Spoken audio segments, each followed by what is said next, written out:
So for this video, I will be doing some lab work explanations, a chemistry profile. We're going to run, we do this quite often with most of our patients that come in that have any kind of ailments. We'll check a lab work panel with liver, kidney values, electrolytes, a CBC, including other tests as well. The chemistry lets us know if they have any liver values elevated, kidney values elevated, any imbalances in their electrolytes.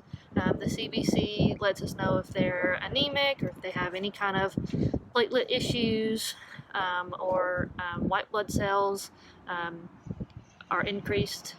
That would let us know if they need to be suspicious of an infection. One of the other tests I'm going to be doing would be the canine pancreatic lipase test. This is a serologic test that we run if we suspect pancreatitis. If a patient has gotten to a really fatty food or anything new, some people have reported that they got into the trash or something like that and ate some bones or some bacon, something like that, and then caused the pancreas to become inflamed. That's a test that we would run to rule that out or in. And then the third test that I'm going to be showing is the heartworm direct drop analysis. This one is not very diagnostic. It's the least accurate test. You are literally just looking for microfilaria that are swimming around in the blood sample under the microscope. They can be confused with another type of bloodworm called dipetylanemia. And those are hard to differentiate between unless you do a modified Knots test. And you would just look for the difference in like width and then the shapes of the head. So after you get the direct drop analysis and you're looking at it under the microscope, if you do see any kind of microfilaria that are moving around under the microscope, then you would need to do additional diagnostics to rule in or out actual heartworm infection. Okay, today we're going to be doing a vet profile, chemistry and a CBC on one of our patients here. We have blood here. We're going to go ahead and spin that.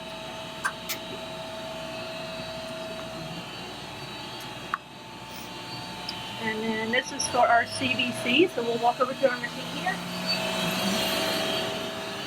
Click on Cocoa. We're going to use our ProCyte and our catalyst. This will pop up and tell us to convert the tube.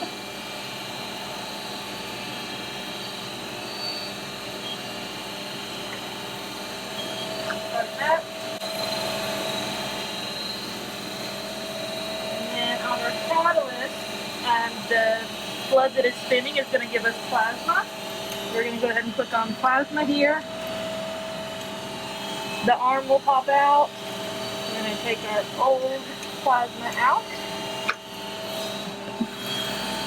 Our slides here are going to do the large chemistry and then electrolyte panel.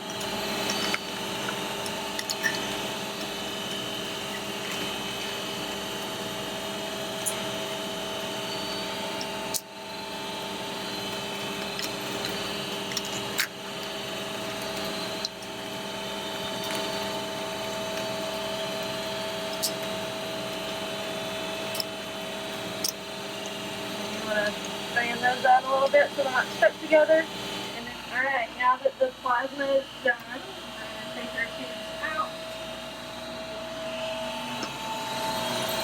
Bring it over here to our catalyst. Get our little well.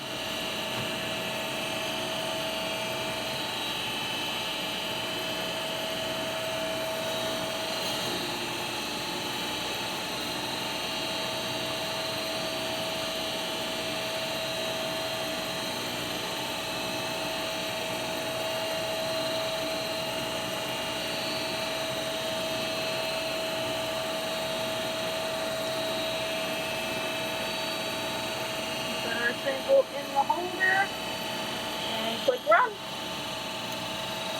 And that'll take about 10 minutes to run, and then it will spit our result out up here. Okay, so we're going to do a canine pancreatic lipase test. We have our serum that was just spun here.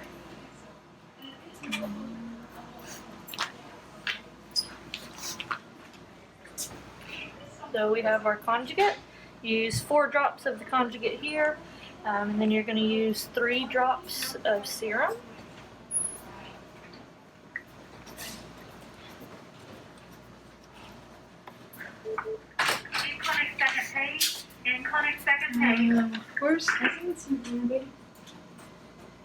There's your 3 drops there. And you invert it a few times. Then we're going to go ahead and pull this in the well there. As soon as you see your sample get down into this hole here, you're going to go ahead and snap it.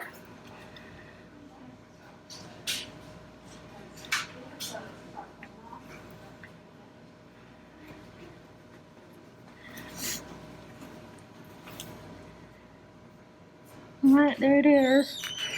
We're going to push all the way down and then start our timer for 10 minutes. The PLI snap test is done. It'll show you here, this is the control. The right dot over here is lighter, so that is a normal result. We'll go over here and go ahead and enter those. This will tell you up here, this one's more like that, normal. We're going to click normal. And then that will go ahead and print our results.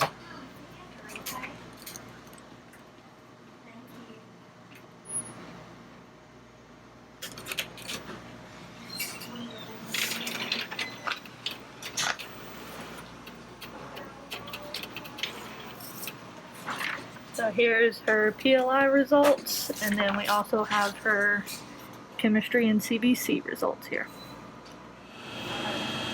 In this video, I'm going to demonstrate how to do a heartworm direct drop. We have EDTA blood here. We're going to go ahead and invert that a few times to make sure we mix it well. Take your top off, have your pipette. Literally, you get a drop it on a slide, and you want a cover slip. Put a cover slip on top of the blood. Then we'll look at that under the microscope on low power.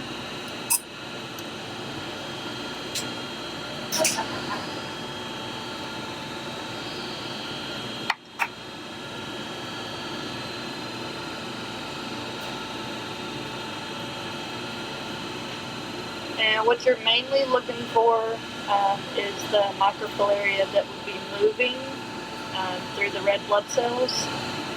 If you find anything suspicious, then you want to go up to high power. So you're just going to scan the whole slide.